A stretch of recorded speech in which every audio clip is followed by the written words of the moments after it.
walaalayaal soo dhawaada maanta waxaan interview gareynayaa Fatxiya Cabsiiye, the author of this book aan qortay buugga The Right Man from the Wrong Tribe. buug ah waaye. Marka Fatxiya waxaan weydiinayaa su'aalo ku saabsan processkii martay markii buuggaan qoraysay iyo waxyaalaha maskaxdeeda ku riday iyo su'aalo kaleeto.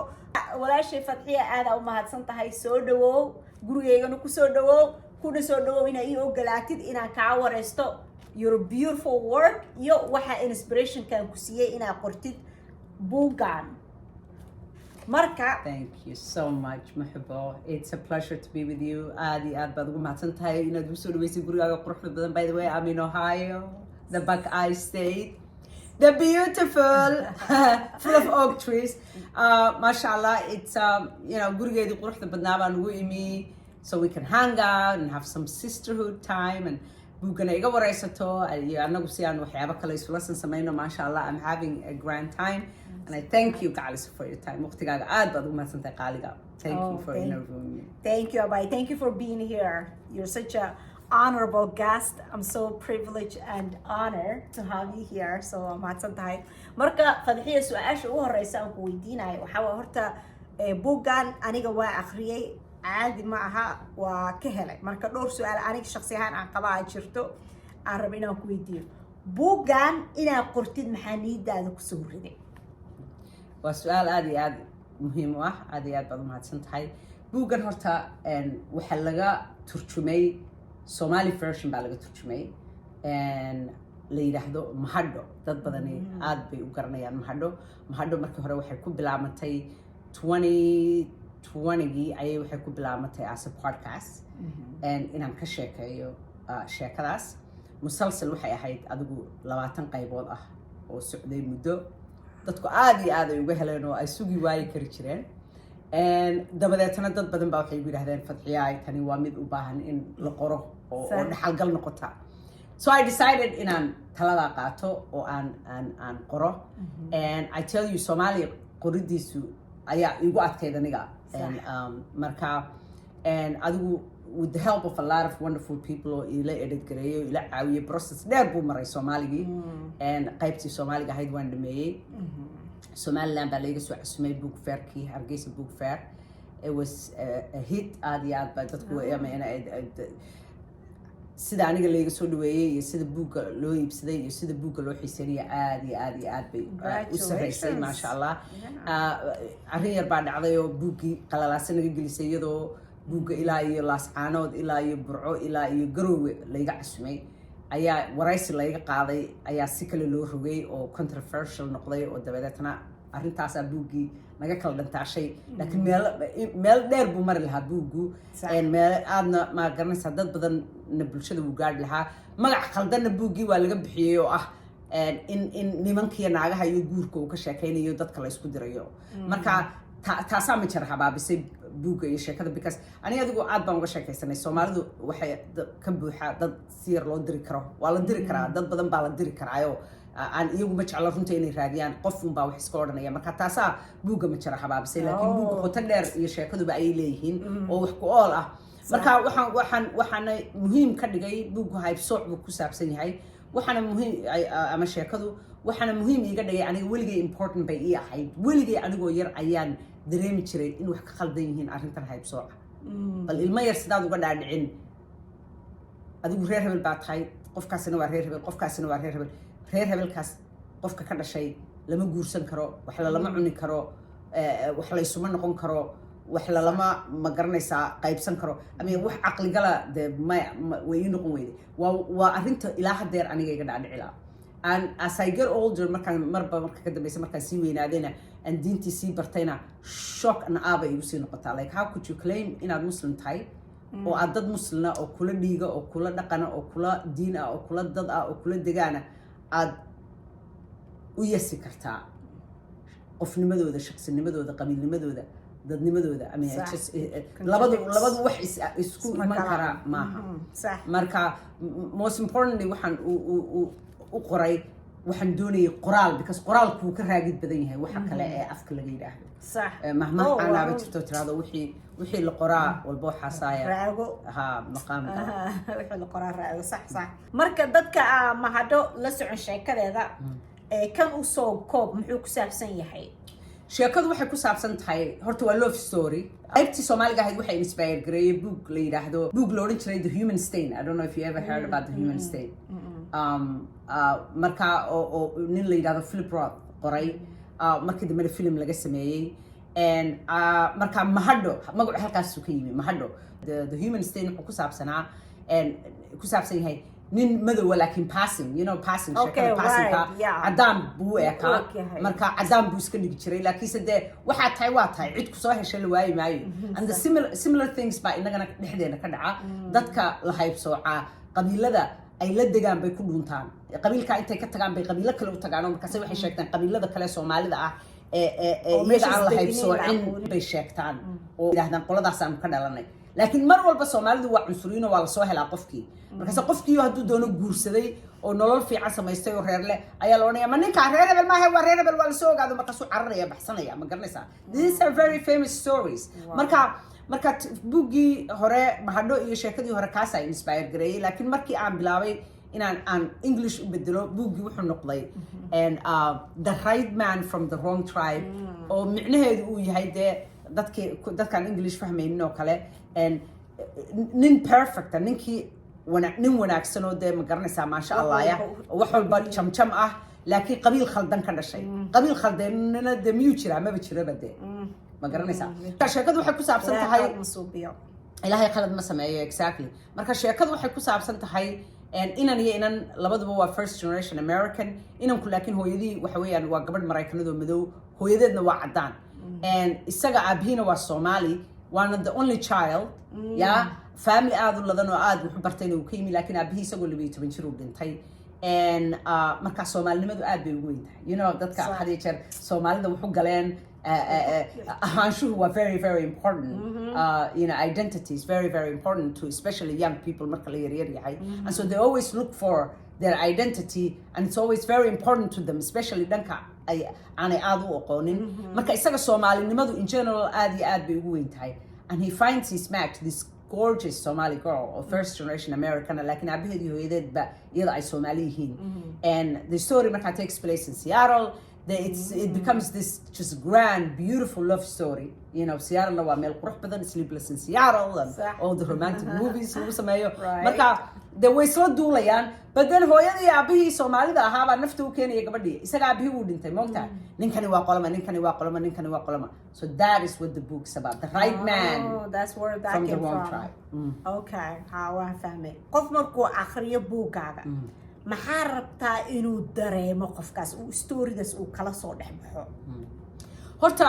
dadkii mahadha akhriyay dhalinyaro badan baa mahadha akhriday mahadha dhigaysatay dhigaysi markii dambena the buughaan u akhriyay maalin walbana fariima ilaa hadeer ii yimaada dhalinyaro Soomaaliyeed oo igu yiraahda noloshaydii completely waad bedeshay because waxyaabahaasi muhiim bay ahaan jireen qofkan guursan doono qoladiisa iyo waxyaabaha laakiin habar yar ama eedo ama important ma aha anymore ama walaale wallahi inaan kala jeclayn ilmahaygu qofku ii keeno as long as qof Soomaali ay keeno yaa wait qof Soomaali haduu ii keeno waliba dibadaha la joogo ma garanaysaa and that's very very powerful ma garanaysaa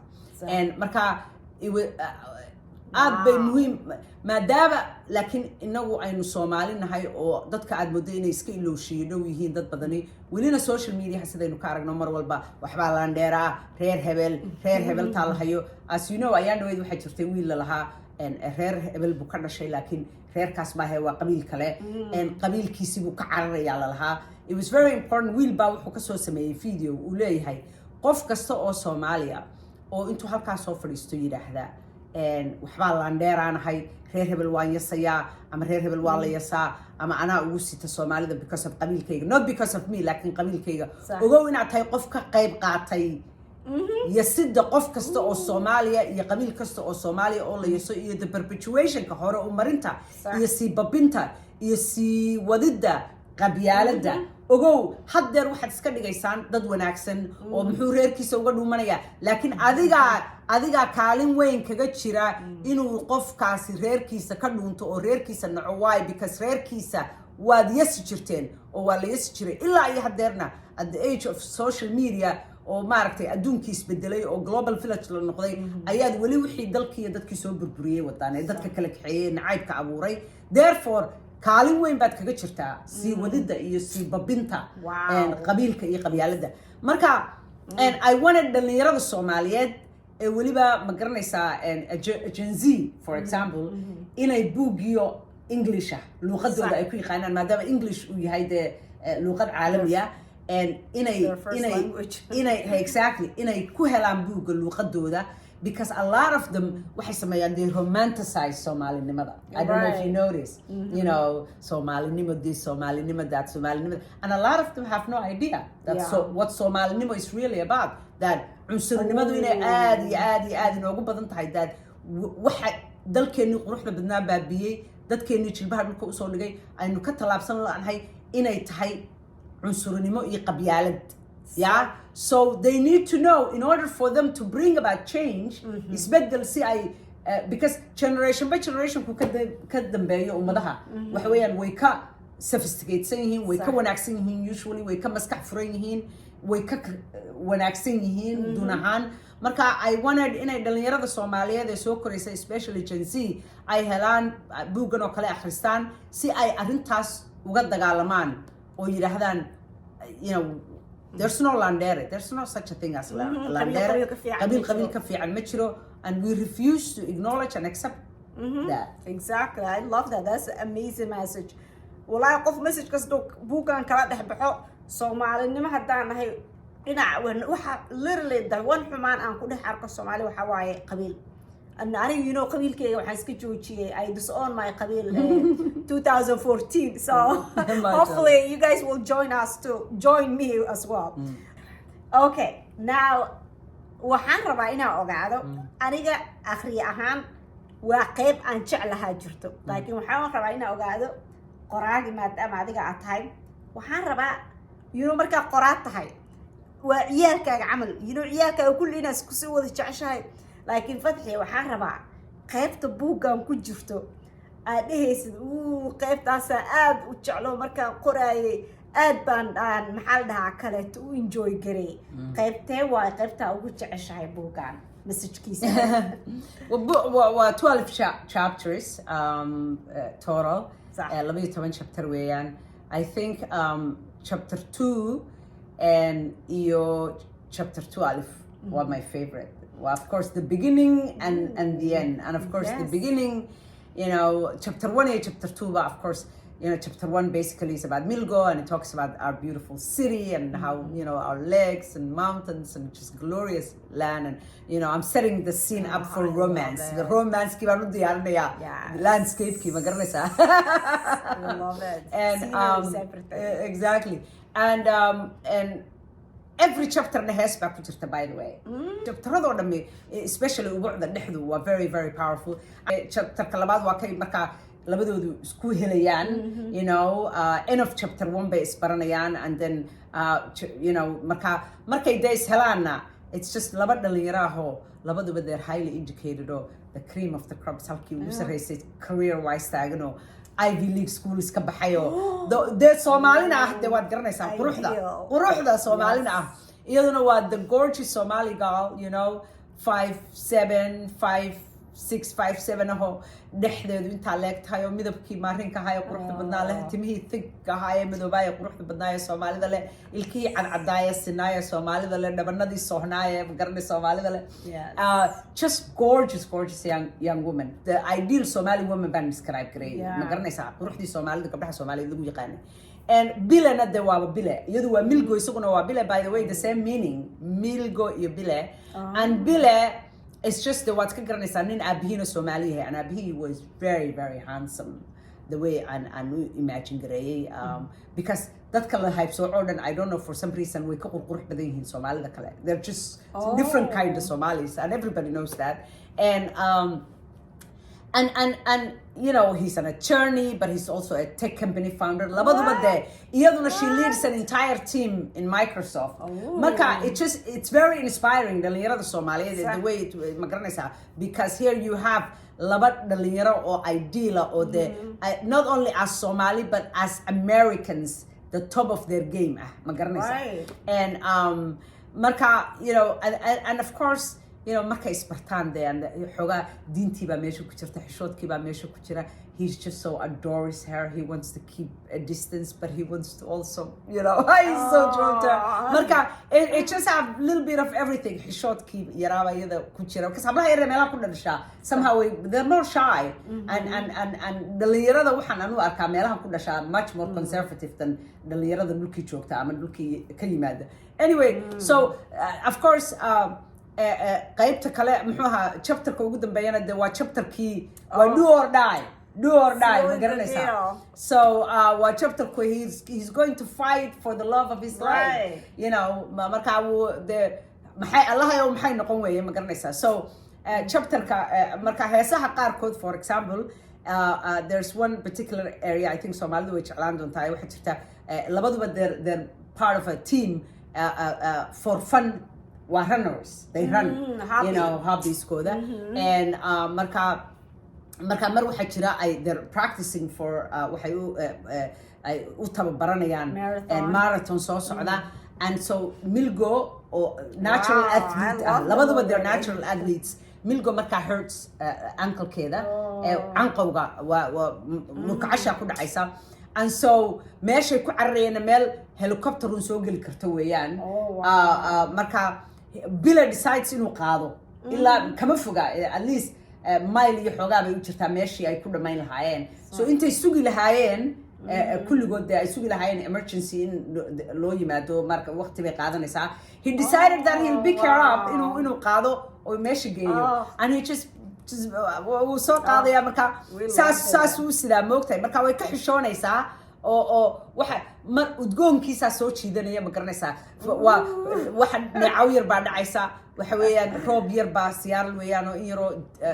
roob yar xayaabo yar baa yara dhacaysa, iyo udgoonkiisii wixiisii baa isgalay, iyo natural wixiisii baa isgalay. Marka waxay rabtaa qoorteeda inay ku nasisay rabtaa qoortiisa badan, you know, way ka yara xishoonaysaa haddana. Isagu markaa wuxuu fahmayaa inay ka xishoonayso ma garanaysaa. De qoortii bay saa u dhiibisay wuu sidaa moogtahay. Marba saasay usoo yara ciirtaa way silowdaa, markaasay haddana isqabataa, markaasay qoorta saa u dhiibisaa. So he decides isagu to move his neck towards her, so she can rest, iyadu si ay qoortiisa halkaa uga gasho ugu rest garayso ugu nasato. And so marka heestii waxaa halkaasoo kale ku jirta, in case Englishka aad yaabtaan, what is this? It's a poem bay u ekaatay heestii. And Ahmed Mooge uu odhan jiray عندما أقشعي ذا يسرب واركض كدادجي وحيوق درين مركي عندو لمي تندوني ذربي إيادو دبح شيفتو داواني سوبحو إيادو دبح شيفتو داواني سوبحو شورا حدا معذايو دور بقريس كفوراتايو سيدي ستيمي أنا لي ما ديسا مسواتك سيس waxaa ku jirta heestii Sare Axmed ay oran jirtay markii loo walqalaye waawilaydiba ana lay waxyoodo iwaran jacaylku taasaa ku jirta. Heeso badan baa ku jira. Anyway, Soomaaliga ka buuxaan. lulu.com buu ku jiraa Soomaaliga qofkii doonaya inuu iibsado. Mahado wale mahado Soomaaliga kana gaartiin. Okay, way ku jiraan Soomaali heesaha. Yeah, oo Soomaali hees. I'm thinking about actually waxaan ka fikirayaa Soomaali heesaha ku jira book oo dhan inaan anigoo qaadayo record gareeyo. Oh, that would be amazing. Yeah. Mashallah, you have a beautiful voice. Thank you. You should. Inshallah. Gabdhaha way jecel yihiin codkaaga. gabadha badan baa igu dhaheen oh I love Fatxiya sida uu بريان واجوشي هسي but you know إن شاء الله I'll come back to it. So Fatxiya buuggaanito titleka bis markii la fiiriyo aniga markaan titleka intaanan akhrin xataa chapterka ee buugga intaanan akhrin titleka akhrintiisa bis baa waxaan dhahay what the right man from the wrong tribe say u dhici kartaa saas wrong tribe waxa dhaw ma jiro ma right tribe baa jiro ma wrong tribe baa jiro marka iga waran dadka u portray gareysay in this bookgan Soomaali ku dara dadka buuggan laga dhigay inay ayaga yihiin dadka saxa qabiilka ah iyo dadka saxa qabiilka saxa ahayn dad aqriyay oo intii kugu soo noqdeen ku dhaheen ma jiraan waxaas ma dhici karaan ma jirto waxaas ma la dhaho si kastuu qofka u kala qabiil duwantiin xumaanta lama tusi karo dad saas dhaheen maxaa sheekooyinkan oo maxaa lahaa runta ahayn u sheegay dadku dhahay wax isma aragtay no because waa waxa kaliya ee Soomaalidu ay og tahay I honestly believe 90% of Somali people qof yar iyo qof weyn way og yihiin waliba qof Soomaali intii Soomaali ku kortay way og yihiin this is normal very common qabiilo qaladihi inay jiraan nadaan ilaahay inuu khalad ka dhigay bad iyagu inay lagu shaabadeeyay inay qabiilo qalad yihiin oo aan la guursan oo aan wax la isu noqon oo aan la degin oo aan la dhexgelin oo literally outcast ah sida hindida uu leedahay outcast yeah so way og yihiin aan haddaad doonayso Soomaalida muurka inaad ka disho ya muurka haddaad doonayso Soomaalida inaad ka disho waxa weeyaan waa the elephant in the room haddaad ka hadasho arrinta waa la kala cararaya xataa haddaad soo gasho social media oo arrinta ka hadasho marka hore waxa laga yaabaa aad soo gasho in lagu soo carro lagu yimaado markaad bilowday inaad arrinta ka hadasho in la kala baxsado ya muxuu ahaa group haddaad ku wada hadlaysaan Soomaali ah in sidaas oo kale arrintaas hadii laga hadlo la kala baxsado haddeer waxa socoto qof kasta inuu yiraahdo waxaas waxa ma fiicna ha laga kaafto maarinta ha laga noqdo laakiin qofkii sidaa lahaa laftiisu will do it yeah in fact Buugeda way ku jirtaa because gabadha hooyadeedii aabaheed waa highly educated dad wax bartay Mareykan iyagoo yar after high school yimi jaamacad u yimi Mareykan ma garanaysaa bachelor's ka qaatay wax it's shocking the reaction ay bixiyaan labadoodu although very different laakiin sida I mean aabaha laftiisa xataa shock ku noqonayo hooyadu the way she's behaving and usually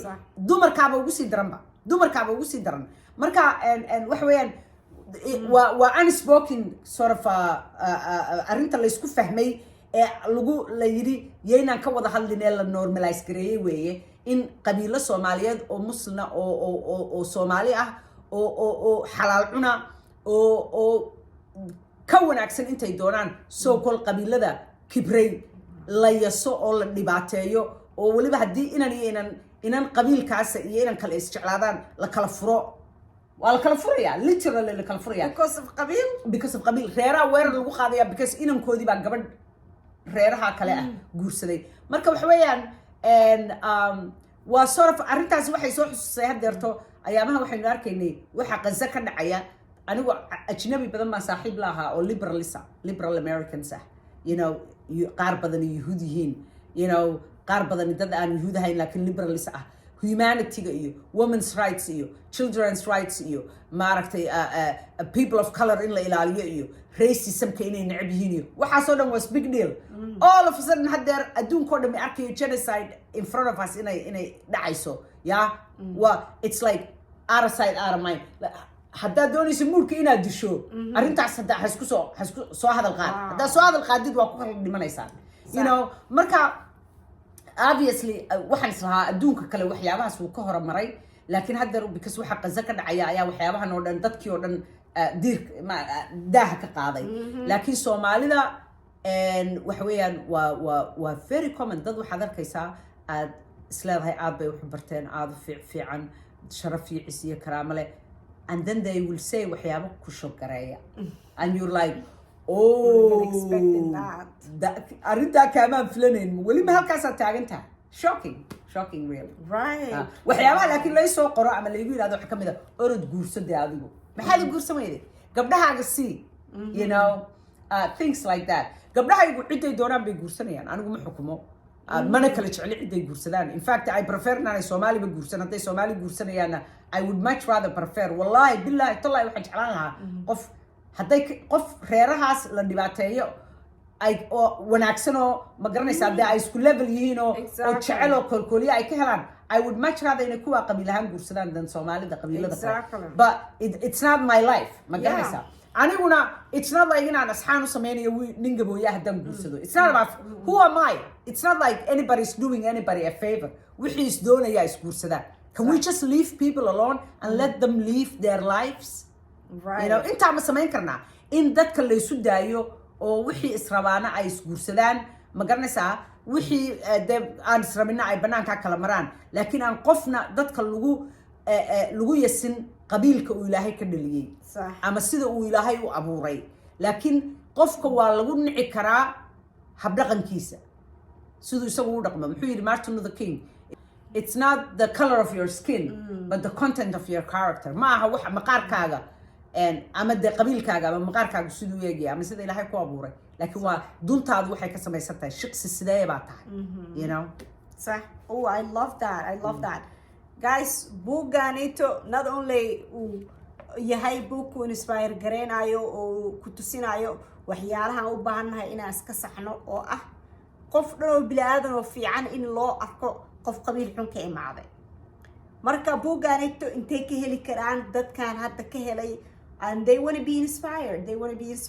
they want waxay rabaan inay aqriyaan sheekadaanito intee ka heli karaan buugan horta I would suggest waalid iyo dhalinyaraba because it's not only qabiil kaliya but it's also dhalinyaradu horumarka ay gaari karaan siday maaragtay meel sare u hiigsan karaan you know it's not like maalin walba inaynu aragno dhalinyaro sidaas oo kala ah oo heerkaas gaaray ma garanaysaa marka taasi waa taas mar labaadkana meel kasta online book laga iibsado all you have to do is just write the name The Right Man from the Wrong Tribe by Fatxiya Cabsiiye siduu u eegyahayna waad aragtaan and Fatxiya Cabsiiye sida Englishka u qoran tahay Fatxiya Cabsiiye sida buugga ugu qoran tahay so wow marka oo hadda ma waxaa dhahaysaa buugga markii la gado lacagaha ka soo baxaysa waxaa ku caawinaysaa dadka la tarokooro yes absolutely iyo Qazana orphanage I already set it up for Qaza for example and I already waan bilaabay inaan dhalinyaro ka bixiyo iskuulo bad lacagti way naga kala gooday so haddaad nagu aad buugga iibsan kartaan oo caawin kartaan it's $25 course support gareynaysaa hataa it's an amazing cause naftaada u gado dadka taqaanid u gado haddaa xataa shaqaale leedahay shaqaalahaada kulli u wada gad reerkaaga u wada gad hadiyad fiican waa Buuganito it makes a good hadiyad markaasayto adinkana qofka akhrinayana message aad xoog weyn oo kala dhex baxaya wuxuuna kaloo fiicanna waxa kaloo fiicanna waxa waaye lacagta ka soo baxayso lacagta ay gelinaysid waa sadaqaysanaysaa labadada oo maanta dhib haysto baa lagu caawinayaa marka Buuganito haddaartid Google gal Fatxiya magaceeda geli ama buugga title-kiisa geli halkaas ka helaysaa haddaartid Amazon toos u tag Prime haddaa haystid in 2 days waa helaysaa halkaas ka soo gata buugga this is a perfect gift waa rabtid inaad siisid qof kasta oo noloshaada ku jiro wakaasa anywhere online last message anywhere online book lagu iibiyo waad ka helaysaa Barnes & Noble Lulu all this subsidiary ma garanaysaa oo company kala sii qaata hadiye jeer marar badan marka anywhere online book lagu iibiyo okay Google hadii mar ay gelisid ba everywhere wuu ku sii geenayaa any last message ugu dambeeyay ma jiro aragtina la wadaagtid dadka buuggaaga aqriyo ama aqrin doono أنا waxaan lahaa qof kasto binaadana oo waliba Soomaaliya inuu ka fikiro kas marmar dadka waxad moodaa in aad loo ilowshiyo yahay if you don't mean something ha oran hadda qabiilkan iyo waxan ha laga baxo ma fiicna ha oran if you don't really mean it ha oran you know hadday wali kugu talaalantay inaad laandheero tahay oo aad cid kale ka wanaagsan tahay adigu ka fiican tahay oo aad proud ku tahay because qabiil baad ka dhalatay qabiilka it has nothing to do with you adigu ma dooranin horumaraad adigu gaadhay ma aha guulaad adigu soo haysay ma aha you know ogow markasta tiraahdo naag laandheera baan ahay ama nin laandheera baan ahay dad kale walaalahaya oo lagu dhibaateeyo qabiilaana iyagu dooran ee Ilaahay u dooray in ay jiraan markasta aad sida u dhaqanto waxaad ka qayb qaadanaysaa si wadida iyo si durkinta iyo sii falkinta qabyaaladda because Soomaalidu ma kala taqaano qabiilkii qabyaaladda qabiilka Soomaalidu say u isticmaashaa waa qabyaaladda period end of the story waa mahadsantihiin Fatxiya aad iyo aad u mahadsantahay walaashay aad baan ugu faraxsanahay inaad ka jawaabtay su'aalaha anigana wax igu baray oo ku saabsan buugga dadka fiirsanayana ay hadeertaan moor si ogaadeen sheekada uu ku saabsan yahay buuggan iyo message-ka ugu weyn qisada ugu weyn oo ka dambayso adinkana waxaan rabaa inaad dhaw kulligiina waa mahadsantihiin walaasheen hala support gareey sababtoo ayada xataa waxay support gareynaysaa courses really muhiim ah inaan caawino dadkeena kaleeto marka doonta buugga anito way idin sheegtay meel kasta oo buug lagu gado website-ka waa ka helaysaa soo maxaa la daartid Google geli magaca taariikhda buugga ama baayo magaceeda intan uu ku soo saarayaa meelaha aad heli kartid buuggan waa mahadsantihiin khayr aan idin rajeynayaa